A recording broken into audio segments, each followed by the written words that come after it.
हरियो वन नेपालको धन भन्ने उखान निकै चर्चामा रहँदै आएको छ।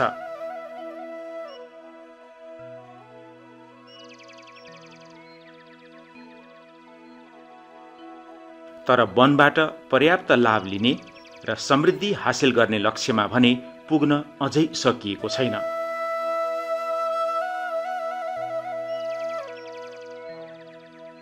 त्यसो त वन संरक्षणमा नेपालले निकै सफलता हासिल गर्दै गएको पनि छ।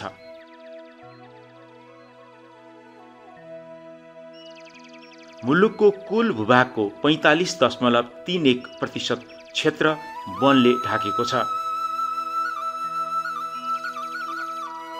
हाल नेपालमा सामुदायिक वन, साझेदारी वन, कबुलियती वन, धार्मिक वन र निजी वन रहेका छन्। अहिले वन पैदावार सङ्कलन, बिक्री वितरण एवं वन पैदावारमा आधारित उद्योग सञ्चालन मार्फत रोजगारी र आय आर्जनका अवसर प्राप्त भइरहेको अवस्था छ।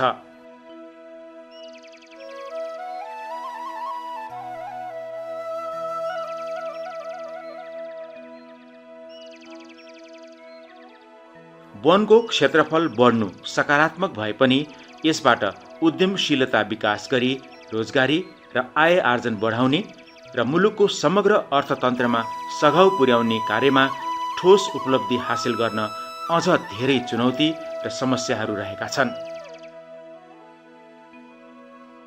नेपालका वनबाट वर्षेनी करिब 25 करोड क्युबिक फिट काठ उत्पादन गर्न सकिने एक अध्ययनले देखाएको छ।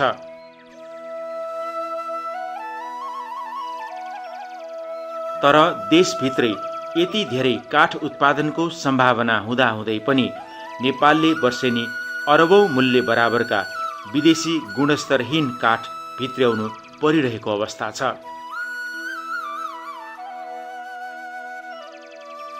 एकातर्फ नेपालका वनमा वर्षौंदेखि काठ कुहिएर खेर जाने र अर्कोतर्फ अरबौं रुपैयाँ विदेशिने अवस्था अन्त्य गर्न जरुरी रहेको छ।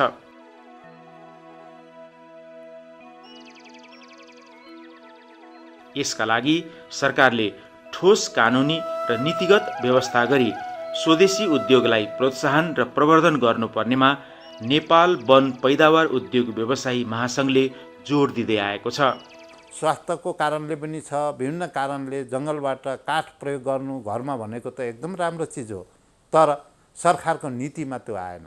नआउनको कारणबाट हामी के गर्यौँ भने हरेक चिज आयात गर्नपट्टि गयौँ।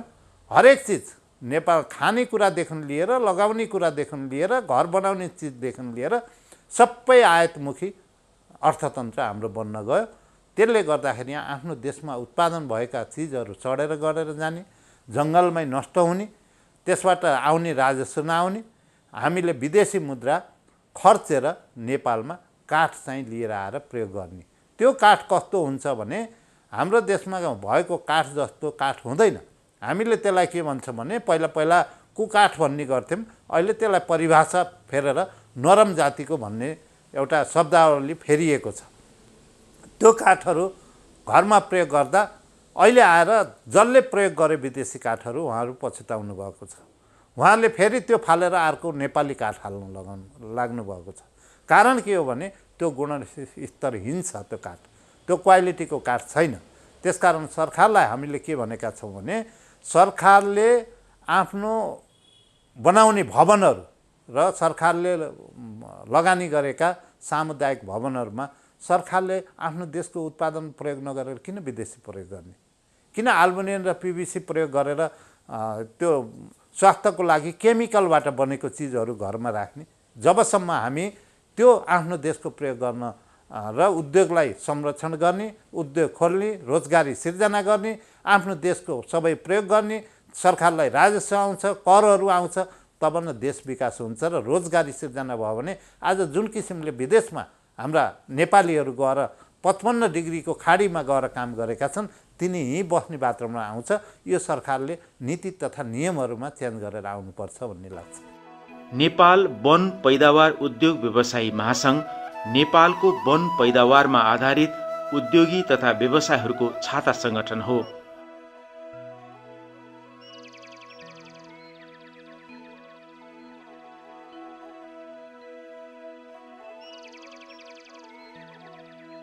वनमा आधारित उद्यमको विकास गरेर रोजगारी सृजना गर्ने, आय आर्जन गर्ने र समग्र अर्थतन्त्रमा टेवा पुर्याउने कार्यमा महासङ्घ क्रियाशील रहँदै आएको छ।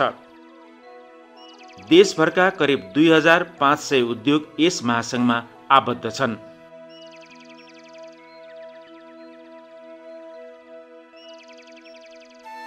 मुनाफारहित गैर राजनीतिक संस्थाका रूपमा क्रियाशील यस महासङ्घले नेपालमा उद्यमको विकास र विस्तार गरी राष्ट्रिय अर्थतन्त्रमा योगदान पुर्याउने हेतुले कार्य गर्दै आएको छ।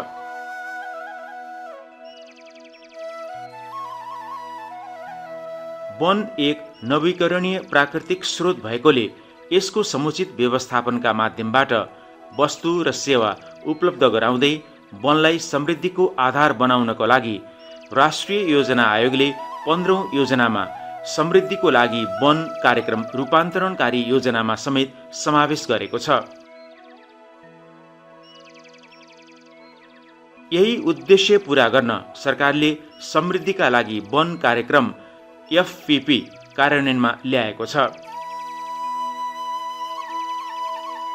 मध्य प्रदेश र लुम्बिनी प्रदेशका विभिन्न 50वटा नगरपालिकामा यो कार्यक्रम कार्यान्वयनमा ल्याइएको हो।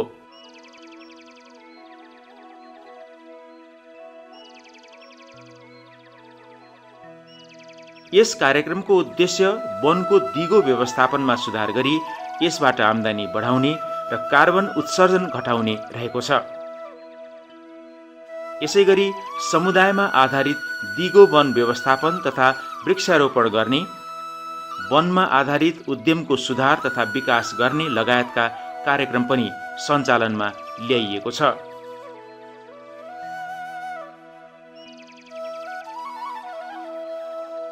यी कार्यक्रमले उद्यमशीलताको विकास गर्ने लक्ष्य सरकारको छ। समृद्धिका लागि वन रूपान्तरणकारी कार्यक्रम हो। नेपाल सरकारले खास गरी निजी क्षेत्र र समुदाय क्षेत्रमा वन उद्यम विकासका लागि यो कार्यक्रम लक्षित र केन्द्रित छ। मूलत अहिले हामीले विश्व ब्याङ्कसँगको सहकार्यमा त्यहाँबाट चाहिँ हामीले ऋण लिएर सहुलियत दरमा नेपालका वन उद्यमीहरूलाई हामीले करिब 3 अरब रुपियाँ चाहिँ प्रवाह गरिरहेका छौँ। र यसमा अर्को महत्त्वपूर्ण कुरा भनेको निजी क्षेत्र र ब्याङ्कको समेत वन उद्यमलाई विकास गर्नलाई क्षमता अभिवृद्धिका कार्यक्रमहरू सञ्चालन गरिएको छ। हामीले छुट्टै वन उद्यमका प्यारामिटरहरू र खास गरी वातावरणीय प्रभावका विषयहरूलाई उद्योगले सहयोग गर्ने गरी त्यस्ता उद्योगहरूलाई चाहिँ हामीले ऋण परिचालन गर्छौँ। लगत्तै हामीले चाहिँ यो खास गरी आदिवासी जनजाति र समुदायहरूले सञ्चालन गर्ने उद्योगहरू जसमा चाहिँ लोन लिन सक्ने क्षमता हुँदैन, त्यसको लागि चाहिँ हामीले विश्व ब्याङ्कसँगको सहकार्यमा आदिवासी जनजाति र समुदायका छाता सङ्गठनहरूको सहकार्यमा चाहिँ हामीले एउटा डेडिकेटेड ग्रान्ट मेकानिजम भनेर तयार गरेका छौँ। त्यसमा चाहिँ हामीले यो धितो नराखिकन लोन प्राप्त गर्ने अनि कार्यक्रम छ। त्यसमा हाम्रो लगभग 4.5 मिलियन अमेरिकी डलर बराबरको सहायता छ। त्यसमा चाहिँ कर्जा राख्नु पर्दैन। यसरी हामीले वन उद्यमीहरूलाई अहिले चाहिँ हामीले वन उद्यममा आउनुहोस्, सहभागी हुनुहोस् भनेर सहयोग गरिरहेका छौँ। हामीले लोन दिँदाखेरि हामीले 36-37 वटा चाहिँ वन उद्यमहरू पहिचान गरेका छौँ र ती 36-37 वटा वन उद्यमहरूलाई चाहिँ क्षमता अभिवृद्धिका कार्यक्रमहरू पनि लगत्तै हामीले समुदाय र व्यक्तिलाई बिमाका कुराहरू, पेशागत सुरक्षाका कुराहरू, हेल्थ सेफ्टीका कुराहरू लगायतका कार्यक्रमहरू चाहिँ समृद्धिलाई वन कार्यक्रमले जोडेर ऋण कार्यान्वयन केन्द्रले कार्यान्वयन गरेको छ। विगतमा जस्तो काठका सामग्री उत्पादन गर्न धेरै जनशक्ति र समय खर्चनुपर्ने अवस्था अहिले छैन। विदेशबाट आधुनिक मेसिन र प्रविधि भित्र्याइएपछि कम जनशक्तिबाट पनि धेरै काम गर्न सकिने अवस्था सृजना भएको छ। विगतमा परम्परागत प्रविधिबाट काठ कटान र चिरान गर्नुपर्ने अवस्थाको अन्त्य भएसँगै काठजन्य सामग्री उत्पादनमा नयाँ आयाम थपिएको छ।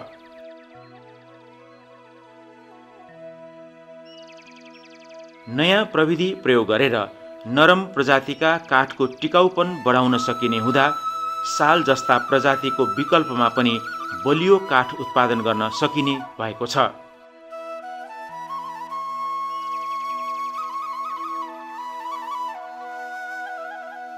नयाँ प्रविधि प्रयोग गरेर हेर्दा सामान्य लाग्ने र दाउराको रूपमा प्रयोग गर्न सकिने काठबाट पनि बहुमूल्य सामग्री बनाउन थालिएको छ। ठुला उद्यमहरू स्थापना गर्नको लागि पहिलो कुरो रिसोर्सकै ग्यारेन्टी हुनुपर्छ जस्तो लाग्छ मलाई। कच्चा पदार्थको चाहिँ सुनिश्चित भयो भने बल्ल चाहिँ उद्योगहरू चाहिँ अगाडि आउन सक्छ, इन्भेस्टरले इन्भेस्ट गर्न सक्छ। जस्तो अब ठुला उद्यमहरू जस्तो ट्रिटमेन्ट, सिजनिङ प्लान्ट, अनि काठबाट फिङ्गर जोइन्टबाट बनेका काठलाई पनि फेरि सानो सानो टुक्रा टुक्री काठ पनि खेर नजाने हिसाबले गरेर काठका बोर्डहरूका उद्योगहरू आइरहेको छ। चितवनमा पनि एक दुईवटा सुरु भएको छ। अब त्यो उद्योगहरू सस्टेन हुनलाई गाह्रो भइरहेछ। किन भइरहेछ भने एक हिसाबले चाहिँ अब त्यो टुक्रा टुक्री काठको लागि पनि हामीले वनसँग सहमति लिनुपर्ने, छोडपुर्जी लिनुपर्ने वातावरण छ। त्यसलाई चाहिँ भ्यालु एड भएको हुनाले त्यसलाई चाहिँ भ्याट बिल अथवा कुनै एउटा स्रोत त्यसलाई चाहिँ मानेर मार्केटमा लैजानुपर्ने सक्ने अवस्था चाहिँ बनाउनुपर्छ राज्यले। कानुनी कुरा अलिकति त्यहाँ छ, निकासी इजाजत लिनुपर्ने, वनसँग 10औं चोटि चाहिँ पुग्नुपर्ने जस्तो वातावरण छ। स्वदेशमै उत्पादित काठ प्रयोग गर्ने वातावरण राज्यले चाहिँ कानुनमै ल्याइदियो भने हामी सस्तोमा चाहिँ काठ दिन सक्छौँ हैन। अब सस्तोमा दिनको लागि चाहिँ राज्यले पनि केही गर्नुपर्छ। हामी चाहिँ के भन्दैछौँ भने हिजोको दिनमा कसरी हुन्छ, अब भोलिको दिनमा उपभोक्ताको लागि चाहिँ उपभोक्तालाई काठै प्रयोग गर्ने वातावरण हामीले सिर्जना गर्नुपर्छ। हामी राज्यसँग सहकार्य गर्नु पनि तयार छौँ। त्यसको लागि काठको मूल्य अधिक भएको छ भने काठको राजस्व दरमा हेरफेर गरेर भए पनि काठ प्रयोग गर्ने वातावरण चाहिँ सिर्जना गर्नुपर्छ भन्ने हिसाबमा चाहिँ हामी लागि परिरहेका छौँ।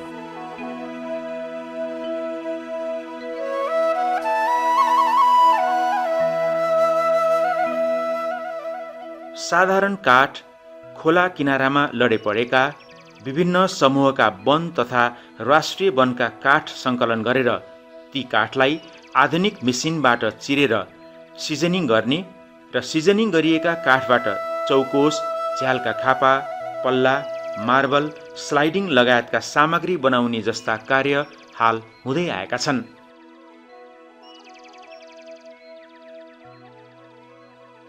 काठलाई आधुनिक मेसिन र प्रविधि प्रयोग गरेर सिजनिङ गरेपछि काठ नकुहिने, किरा नलाग्ने र उत्पादित सामग्रीको गुणस्तर कायम रहने हुँदा नेपालमा उत्पादित सामग्री स्वदेशमा मात्र नभई विदेशमा समेत निर्यात हुँदै आएको अवस्था छ।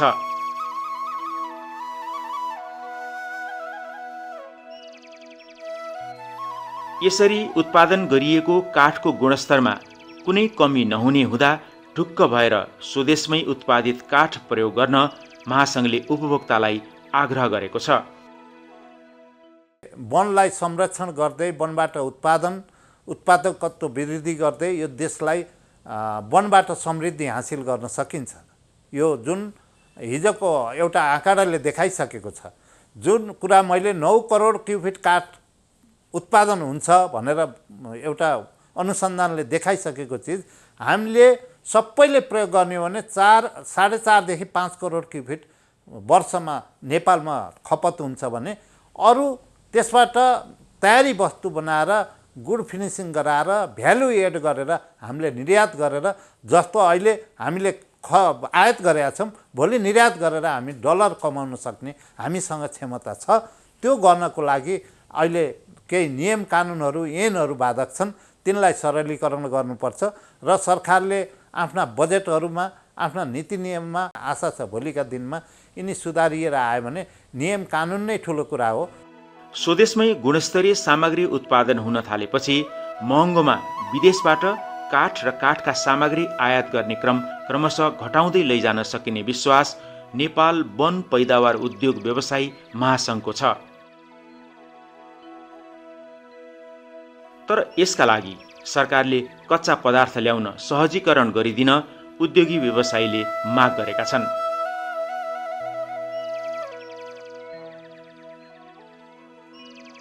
अहिले विभिन्न जिल्लामा यस प्रकारका आधुनिक उद्योगको संख्या 10 पुगेको छ। सरकारले यस्ता उद्योगलाई प्रवर्धन गर्न सकेमा कम लागतमा गुणस्तरीय सामग्री उत्पादन गर्न सहज हुने देखिन्छ। आधुनिक प्रविधिको प्रयोगबाट वनमा खेर जाने, दाउराको रूपमा प्रयोग गर्न सकिने काठलाई एक आपसमा जोडेर गुणस्तरीय काठका सामग्री उत्पादन हुन थालेपछि नेपालमा यस प्रकारका उद्योगको सम्भावना अझ बढेर गएको छ। अहिले विकसित देशमा चाहिँ काठको काम गर्न प्रयोग गरिने खालका लगभग सबै खालका उन्नत प्रविधिहरू हामीसँग छन्। मेसिन प्रयोग गर्दाखेरि एउटा के हुन्छ भने युनिफर्मिटी हुन्छ काममा, होइन? त्यही काम गर्दाखेरि अब जतिसुकै स्किल चाहिँ कालीगढ भए पनि उसले चाहिँ त्यो एउटा प्रडक्ट र अर्को प्रडक्टमा ठ्याक्कै उस्तै बनाउन धेरै नै गाह्रो हुन्छ। मेसिनले बनाउँदाखेरि चाहिँ त्यो युनिफर्मिटी ल्याउनलाई सजिलो हुन्छ, एउटा त्यो भयो। अर्को चाहिँ अब हामीहरू कहाँ कामदारको पनि निकै अभाव भएको अवस्थामा मेसिन हुँदाखेरि कामलाई छिटो पनि बनाउन सकिन्छ र काम गर्ने मान्छेलाई सहज पनि हुन्छ काम चाहिँ। जस्तै हामीले अब धेरै पहिला चाहिँ म आफै पनि काठकै विद्यार्थी हो, स्कुल पढ्दाखेरि नै मैले चाहिँ काठको बारेमा पढ्न पाएको थिएँ। हामीलाई चाहिँ औद्योगिक शिक्षा पढाउनु भएको हो, जापानिज टिचर हुनुहुन्थ्यो हाम्रो, उहाँले सिकाउनु भएको हो। त्यतिखेर मैले काम गर्दाखेरि पनि मैले हातले आरो तानेर गरेको, होइन? त्यो धेरै दुःखको काम हुन्थ्यो भने अहिले चाहिँ काम गर्ने मान्छेहरूलाई धेरै सहज पनि हुन्छ त्यो मेसिनहरूको प्रयोग गर्दाखेरि।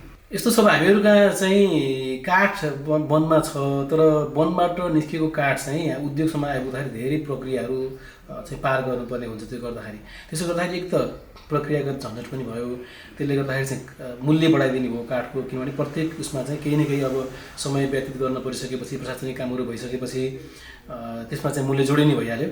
त्यो मूल्यले गर्दाखेरि चाहिँ काठ हामी कहाँ आइपुग्दाखेरि एकदम महँगो भएर आउँछ, एउटा त्यो समस्या छ भने। अर्को चाहिँ यदि काठ चाहिँ काट्ने बित्तिकै फ्याक्ट्रीसम्म आइपुग्यो र त्यसलाई सिजनिङ प्लान्टमा हाल्न पाइयो अथवा ट्रिटमेन्ट गर्नुपर्ने हो भने, ट्रिटमेन्ट गरियो भने चाहिँ त्यो सामानको क्वालिटी एकदमै राम्रो हुन्छ। जस्तै मैले अघि देखेका प्रडक्टहरू चाहिँ इमिडिएटली सिजनिङ गरेका प्रडक्टहरू हेर्दाखेरि चाहिँ एकदम युरोपमा अथवा हामीले चाहिँ चाइना, जापान जहाँ भन्छौँ त्यहाँ उत्पादन गरेका प्रडक्टहरूसँग चाहिँ सजिलैसँग कम्पिटिसन गर्ने एकदम आकर्षक पनि छन् प्रडक्टहरू छन्, सस्तो पनि पर्छ त्यो। तर जब एकदम लामो चाहिँ बाटोबाट धेरै समय लाएर आएका काठहरू चाहिँ आउँदाखेरि त्यो बाटोमै त्यो काठहरू सडिसकेको हुन्छ। अब त्यो चाहिँ काठ चाहिँ बाटोमा सडिसकेपछि फ्याक्ट्रीमा आइसकेपछि त्यसको प्रडक्टको क्वालिटी निकाल्न पनि गाह्रो हुन्छ र त्यो डिके आइसकेपछि त्यसको चाहिँ अब त्यो कस्ट पनि फेरि पनि बढ्ने भइहाल्यो। यस्तो खालको अवस्था छ। यसलाई चाहिँ अब यो प्रक्रियागत सहजीकरण र उद्योगले चाहिँ कच्चा पदार्थ सजिलोसँग सहज हिसाबले चाहिँ प्रयोग गर्न पाउने, सरकारलाई तिर्नुपर्ने राजस्व तिरिसकेपछि यी उद्योगहरूले सरकारबाट संरक्षित वन, राष्ट्रिय वन, निजी वन र सामुदायिक वनबाट आवश्यक प्रक्रिया पूरा गरेर काठ ल्याउने गरेका छन्।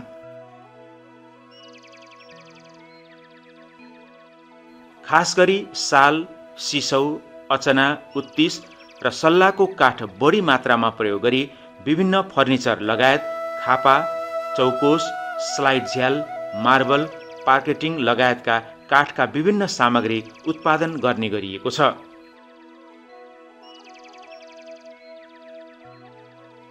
नेपालमा उत्पादन गरिएको स्लाइडिङ झ्यालको प्रयोग विस्तार गर्न सकिएमा विदेशबाट आयातित अल्मुनियम र फलामका झ्यालको प्रयोगलाई घटाउँदै लैजान सकिनेमा महासङ्घ विश्वस्त रहेको छ।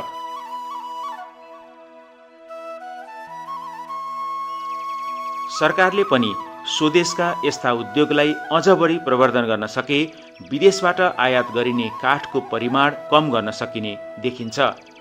लुम्बिनी र मधेसमा जस्तै वनमा आधारित उद्यमको विकास र विस्तार गर्न सरकारी तवरबाट अझ थप कार्यक्रम ल्याउनु पर्नेमा पनि महासङ्घले जोड दिँदै आएको छ। समग्रमा स्वदेशभित्र काठको उत्पादन बढाउने, काठमा आत्मनिर्भर हुने र रोजगारीका अवसर सृजना गर्ने कार्यमा सरकार, उद्यमी र सामुदायिक वन उपभोक्ता समूहबीच आपसी समन्वय र सहकार्य हुन जरुरी देखिन्छ। यिनै तथ्यलाई दृष्टिगत गर्दै स्वदेशी काठ र काठका सामग्री प्रयोग गरौँ, गुणस्तरहीन विदेशी काठ र काठका सामग्री प्रतिस्थापन गरौँ, वनमा आधारित स्वदेशी उद्योगलाई प्रवर्धन गरौँ र देशलाई समृद्ध बनाऊ भन्ने राष्ट्रिय अभियानमा जोडिन र सहकार्य बढाउन नेपाल वन पैदावार उद्योग व्यवसायी महासङ्घ नेपालले सरकारवाला सबैमा आग्रह गर्दै आएको छ।